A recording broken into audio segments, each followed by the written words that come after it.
உங்கள் தொழிற்சாலை மற்றும் நிறுவனத்தின் மின்சார தேவையை வங்கி நிதி உதவியுடன் சொந்தமாக சோலார் பிளான்ட் அமைத்து முழுமையாக நீங்களே பூர்த்தி செய்து கொள்ளலாம்.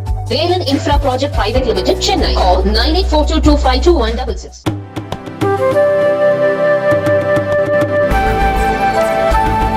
சுங்கச்சாவடியில் கட்டணம் கேட்டதால் ஆத்திரமடைந்த ஒரு நபர் சுங்கச்சாவடியில் இருந்த பூத்களை புல்டோசர் மூலம் நசுக்கிய காணொலி வெளியாகி அதிர்ச்சியை ஏற்படுத்தியுள்ளது.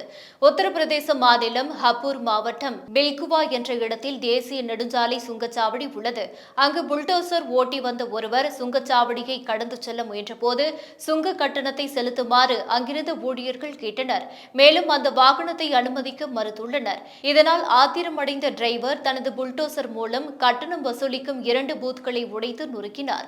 பிறகு அவர் தப்பிச் செல்லும் வழியில் மேலும் சில வாகனங்களை சேதப்படுத்தினார். மதுபோதையில் அவர் சுங்கச்சாவடியை சேதப்படுத்தியதாக தெரிகிறது. இதையடுத்து அந்த டிரைவரை போலீசார் கைது செய்தனர். கடந்த வாரம் இதே சுங்கச்சாவடியில் ஒரு கார் ஓட்டுநர் சுங்க கட்டணம் செலுத்துவதை தவிர்ப்பதற்காக சுங்கச்சாவடி ஊழியர் மீது காரை விட்டு மோதினார். இந்த கொடூர சம்பவம் சுங்கச்சாவடியில் உள்ள CCTVயில் பதிவாகியுள்ளது. இந்த டோல் பிளாசாவில் சுங்க கட்டணம் செலுத்தும் விவகாரத்தில் வாகன ஓட்டுநர்கள் அடுத்தடுத்து அசம்பாவிதத்தில் ஈடுபடுவது சுங்கச்சாவடி ஊழியர்களை அச்சுறுத்தியுள்ளது.